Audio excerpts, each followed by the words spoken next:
دوستو، ہندوستان پر صرف 5 سال حکومت کرنے والے اس انصاف پسند بادشاہ کے دور میں ایسے قابل ذکر کام ہوئے ہیں جن کے نشانات آج تک موجود ہیں۔ تاریخ میں وہی حکمراں اچھے الفاظ میں یاد کیے جاتے ہیں جو اپنی رعایا کی ترقی اور خوشحالی کا خیال رکھتے ہیں۔ ہندوستان کی تاریخ میں ایک ایسے بادشاہ کا ذکر ملتا ہے کہ اگر ترازو کے ایک پلے میں اس بادشاہ کے مختصر سے دور حکومت کو رکھا جائے اور دوسرے پلے میں پوری مغل سلطنت کو رکھا جائے تب بھی اس بادشاہ کا پلہ بھاری رہے گا۔ ہندوستان کے ایک قابل ترین اور انصاف پسند حاکم شیر شاہ سوری نے مغل بادشاہ بابر اور اس کے بیٹے ہمایوں کے درمیان صرف 5 سال ہندوستان پر حکومت کی، اور ان 5 سالوں میں شیر شاہ سوری نے عوامی خدمات اور فلاحی منصوبوں کی ایسی مثالیں قائم کی کہ آج صدیاں گزر جانے کے باوجود بھی ان کے اثرات ہندوستانی تہذیب میں جو کے تو موجود ہیں۔ کچھ لوگ شیر شاہ سوری کو مغلوں کا غدار کہتے ہوئے ان پر یہ الزام عائد کرتے ہیں کہ شیر شاہ سوری نے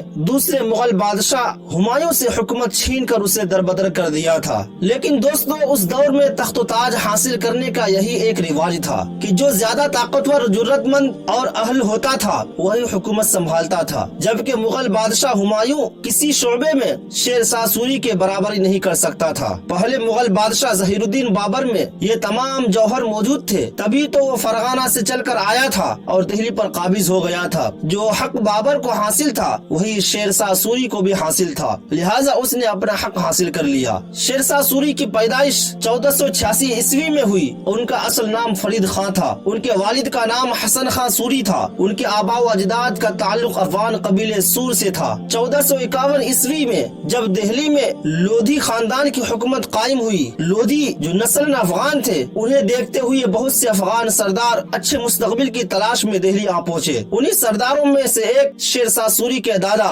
ابراہیم سوری بھی تھے۔ اس کے بعد شیر شاہ سوری کے والد حسن خان کو سکندر لودھی نے بہار کے علاقے سہسرام کی جاگیریں عطا کی۔ شیر شاہ سوری اپنے والد کے 8ویں بیٹے تھے۔ اپنی سوتیلی ماں کی نفرت اور کینہ کے سبب شیر شاہ سوری بچپن ہی میں اپنے گھر سے فرار ہوئے اور جون پور کے نواب کے گھر ملازمت اختیار کر لی۔ یہاں رہتے ہوئے آپ نے اپنی تعلیم مکمل کی اور فنون سپاہ گیری میں بھی مہارت حاصل کی۔ اپنی بے چین طبیعت کے سبب شیر شاہ سوری نے یہاں سے بھی کوچ کیا اور اب بہار کے نواب خان لودھی کے گھر پر ملازمت اختیار کی۔ اسی ملازمت کے دوران اپنے آقا کی جان بچاتے ہوئے ان کا سامنا ایک شیر سے ہوا۔ اس بہادر نوجوان نے تنے تنہا اس شیر کو موت کے گھاٹ اتار دیا۔ نواب خان لودھی نے تبھی سے آپ کو شیر شاہ کا لقب عنایت کیا اور انہیں اپنی قابل بھروسہ ساتھیوں میں شمار کرتے ہوئے اپنے بیٹے شہزادے جمال خان کا اتالیق مقرر کر دیا۔ جب ہندوستان میں مغلوں کی آمد اور لودھی خاندان کا خاتمہ ہوا تب شیر شاہ سوری مغلوں کی جنگی مہارت سے متاثر ہو کر بابر کے فوج میں شامل ہو گئے۔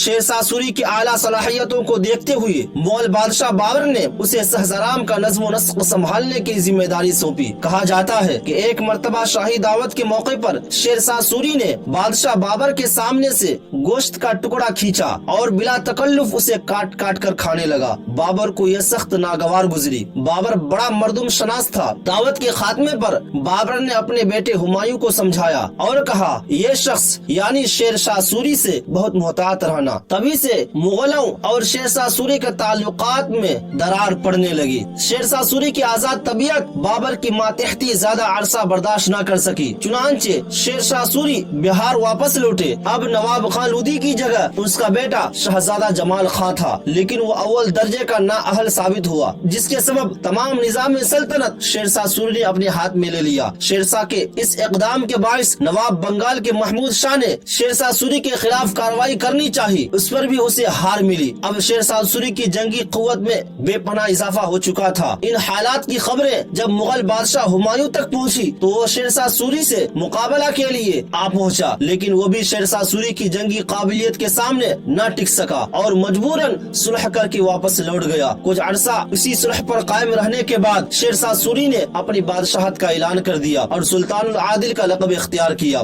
دوستو، اب مغل بادشاہ ہمایوں نے 1540 عیسوی میں دوبارہ شیر شاہ سوری پر حملہ کیا اور ایک بڑی شکست سے دوچار ہوا۔ اس شکست کے بعد سارا شمالی ہند کا علاقہ شیر شاہ سوری کے زیر تسلط آ گیا اور بادشاہ ہمایوں اپنی جان بچا کر بھاگنے پر مجبور ہوا۔